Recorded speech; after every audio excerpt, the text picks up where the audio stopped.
Suave, sophisticated, handsome. But enough about me. Let's get on with this.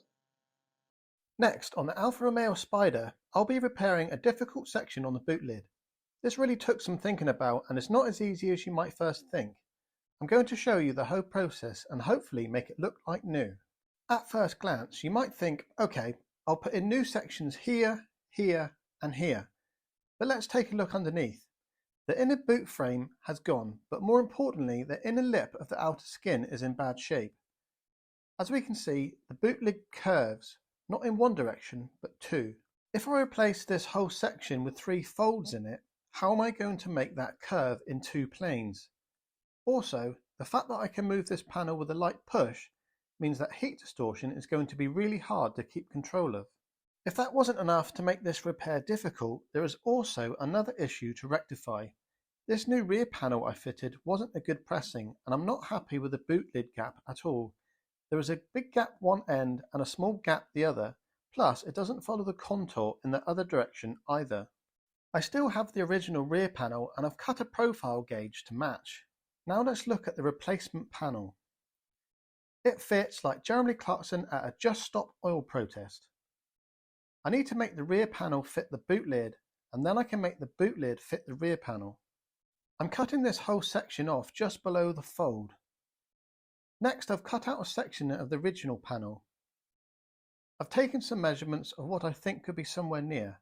Notice dimensions are all taken from one datum edge. Don't measure from both sides because that relies on the length of the strip being really accurate. This time I got lucky with the dimensions and it fitted straight away. I can use the old panel to double check it's right. Now I can make the full-size version using my odd leg calipers to scribe the lines in the same way I did the pattern. And folding is done with my fly press and homemade bending tools. The first bend takes time to line up, but once the fold is started, it's much quicker. Bending this piece is simple using the shrinker and stretcher for one direction, and you can just manually bend it over a bit of wood for the other. Just go gentle. It doesn't take much to bend it. I'm much happier with how this fits the boot lid now. I scribed a line where it needs to cut and cut the edge for a butt welded joint. I'm happy with the gap at the edges, but it's a bit tight in the middle. I want a 4mm gap all the way along, so I've run the angle grinder down the length of the tight section. I'm not going to fully weld this part at this stage because I might need to adjust it further after the boot lid is repaired. I've used exactly the same process to start making the boot lid repair panel. This time, some adjustments to my dimensions are needed. It took me 3 attempts to get this shape dialed in. Then it's the same process of folding and shrinking. The first bend was easy, the second is harder. My standard shrinking tool won't bend a 50mm wide strip because of the throat depth, but my homemade English wheel has a trick up its sleeve. I've recently modified it with a slider to be able to quickly change the English wheel to a deep throat shrinker stretcher. Now it can do the job we want. It's one reason I haven't sandblasted and painted the English wheel yet, because I keep making alterations to it. Now it's curved in both directions, we need the next fold. I've chosen to do this with the swage, but extreme care needs to be taken getting a parallel fold. Any kind of wave would be highly noticeable with this method, so using a guide is necessary. I've also got my assistant called Jack to support the other end for me. I've got as far as I can with this method, but the force required is too great to proceed without causing indents from the lower V wheel. I hammered the indents out and now need to use another method. It's not far off, but now needs to shrink, so it's again back to the shrinker. Checking how well the part is fitted to the new lower section. This is the other way I can achieve folding this part despite its shallow curved contour. I just need a smaller top tool and bend with more stages. Now it's time to remove the boot lid section by grinding off the edge. Don't use skin removal tools, they can cause unnecessary damage. All you have to do is grind off the edge. The inner fold will just fall off as you grind and no damage will result. We can now see the condition of the inner frame and it's not great. Those 3 small holes in the boot lid in the beginning are turning into a major job. But that's restoration for you. After cleaning up the boot lid frame, the extent of what needs replacing is now apparent. I'm just wondering how much a new boot lid is. Never mind that now. I'm too far into this job for thoughts like that.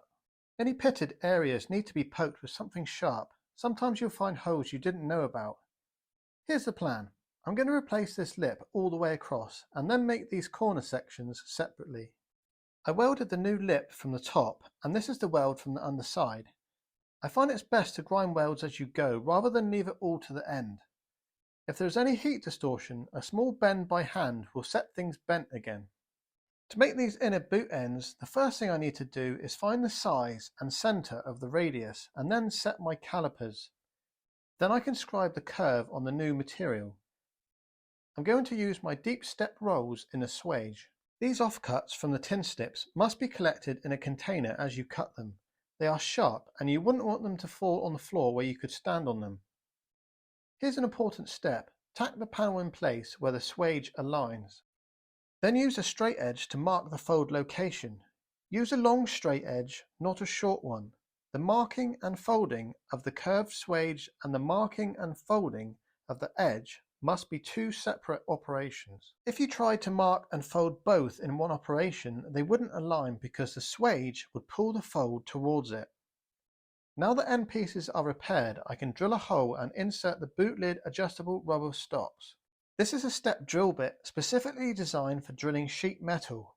It produces a perfectly round hole, which a standard jobber drill does not in sheet metal.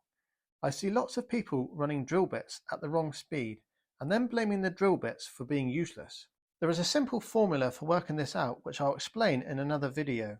Here's the result. A nice round hole with the slit bent in two directions to accept the boot lid stop adjuster. The stops certainly make things easier to align. I haven't forgotten the drain holes in the inner frame. It's finally time to put on the outer panel. A 1mm welding gap is always important with butt welding. I'll explain why that is important in another video too. As I mentioned in the beginning, heat distortion is a potential problem with this boot skin. Not allowing heat to build up at any stage is key. The ambient workshop temperature is 18 degrees Celsius, and that is the current panel temperature. If I measure the panel temperature just after some tacks, it's now 24 degrees Celsius. Despite only being a few degrees hotter than 18, this is far too hot for the next set of tacks. That might surprise you, but there's no way I would proceed with that much heat still in the panel. At this stage, I'm pleased with the lack of distortion, but it's not perfect. The left side is really good, but there's a slight dip in the right hand side. Looks like 1 to 2 millimeters, which needs to be fixed. If I could get a dolly to the other side of the weld here, I could easily stretch the weld and get the distortion out. But the inner framework is preventing me from doing that. I haven't got the solution to this issue at present, so I'll have a think about it. I know sandblasting stretches, so I might do that across the weld when it comes to blasting the car. The next stage is to hammer the folded edge. There's no trick to doing this other than to keep the dolly tight to the outer skin and to use a hammer specifically for this purpose. The last thing to do is fully weld the rear panel, giving the 4mm panel gap I wanted. Minor adjustments had to be made to achieve this, and of course weld the corner edges. I would say this repair has been long and difficult, but I'm really pleased how it turned out. Thanks for all the support of the channel, it really helps inspire new videos.